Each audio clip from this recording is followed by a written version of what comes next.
today is for our military guys, we call it 4 days and a wake up, right? We got 4 days and a wake up until this election happens. It is, while you all are probably political nerds and very engaged and you listen to all the news and you're fretting and you're worrying and you're thinking about all these things, you're going to go sign up for a shift with the one campaign just as mental health. A lot of Michiganders don't really make up their choices on their vote until the last week. Sometimes until the last 36 hours. Okay? So that shift of knocking on their door, calling them, texting them really does matter, especially down ballot, right? Because they may have strong opinions about Harris and Trump, but they may not, maybe they've been trying to avoid it, right? They could be like my dad. My dad called me last week and he's like, that's it. I cannot watch normal television. I'm watching only the Food Network until the end of the election because there's too many attack ads against you, and I'm going to take a shotgun and shoot the television. So I will just say, I am running, and I just want to be, because I haven't been able to be with this many folks from St. Clair County. I'm running for 4 very specific reasons. I'm going to do them very quickly, but I want you to know that I have affirmative, positive reasons why I'm running. Not just because it's there, not just because it's a ladder that you're trying to climb, right? I come from the national security world. If Trump had not won, I don't think I would have been here, because suddenly, instead of the biggest threat to the country being outside, some external threat, it was the division between Americans that was threatening who we were. And that's why I'm here. So, number one, my sun and my moon, I think it's existential that Michigan and the United States be a place where anyone from anywhere can get into the middle class. We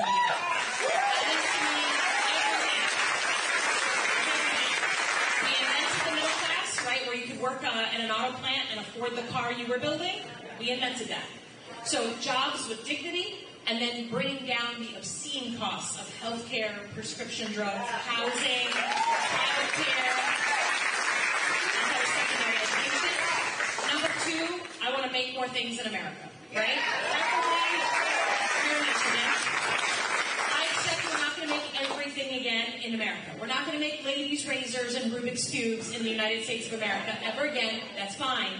But certain critical items that are just vital for our economic and national security, we should make in part here. So those chips, right? Those little chips you all have in your pocket, every single one of you. Pharmaceuticals, right? We make a very small amount of our pharmaceuticals. And I will be honest, I am very proud to say that I want to make the next generation of vehicles in the United States. Right? If you drive a truck, a hybrid, an EV, I don't care what you drive, but I want to make that next generation. And I will fight to bring those jobs here and not leave them behind. It also means growing our food here, making sure we can always feed ourselves by ourselves. So just making sure we think about that with a national security approach. Number 3, I want to protect our kids from the things that are truly harming them. And I say truly because I mean truly. The number 1 killer of children under 21 in America is gun violence. In our communities, in our schools, I'm sure I'm like a lot of you. I grew up with guns, right? I have nothing but positive memories of my dad teaching me to shoot ski, target practice with my brothers. We know it's hunting season now. It's a little too boring for me, but happy to have anyone do whatever they want on that. I also carried a Glock and an M4 on 3 tours in Iraq, and I thank God every day I had those weapons in a war zone. But this idea that either you're a gun owner or you care about children's safety in schools, that it's a choice, is BS. Yeah. It is complete BS. 99% of gun owners would never want their gun used for anything other than sport, right? And I became the first congresswoman in America to represent 2 school shootings. Oxford High School, where we convicted both parents, and Michigan State University, right? This issue has me by the throat. When I was growing up, number 1 killer of children in America was car accidents. Because we didn't use car seats so much, didn't wear the seatbelt, small accident, child would get thrown. What does a normal society do to go after the number 1 killer of children? you pass state law and federal law and regulation. Did anyone drive here today without a seatbelt? If your child said, I'm going to bring my infant home from the hospital, but just leave her in my lap in the front seat, you would crawl over glass to make sure she didn't do that, right? So to me, this is, and at the time there were protests against seatbelts, right? You were breaking the Christian bond between mother and child by taking the child off the lap. Those were the protests, right? You were infringing on someone's freedom. And now we look back on that and we laugh and we think that's crazy. And 20 years from now, they're going to look back on this time when we let our children get killed in school. They're going to say, what's the problem?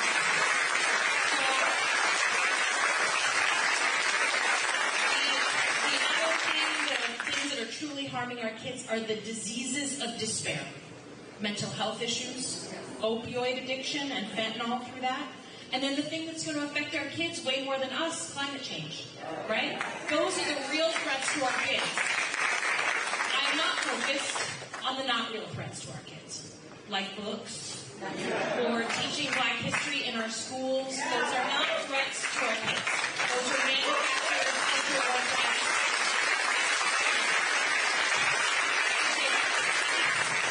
Last thing, it's a style thing more than substance.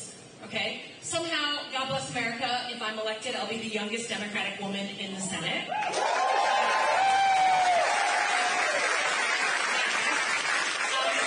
And for me, I came of age politically after Trump, right? This wasn't my career. I was in national security my whole life, which is very nonpartisan. I mean, you work alongside someone for 15 years, you have no idea how they vote. And it doesn't matter. Right? If I'm in a dangerous community in Iraq and I'm going out in a convoy, what do I care how you vote? I care, are you rested? Are you ready? Is your weapon clean? I came of age in an era when instead of gaining more rights and strengthening our democracy, we've lost rights and we've weakened our democracy. So we need to play more offense and less defense on protecting rights in our democracy. We can't just wait for things to happen. Right? So things like choice and a woman's right to choose, where we did our job here in Michigan. We passed our law in 2022. But there was a 50-year plan to get rid of a woman's right to choose. Can't we have a 5 or 10-year plan to get it back? Can't we declare that? Can't we go on offense and have our Supreme Court cases and our legislation and do our 50-state plan? So I want to be part of that generation that just says, you know what, we're going to play more offense. We're not just going to wait, and I feel very strongly that that's what people expect of that new leader going into Washington. So, thank you.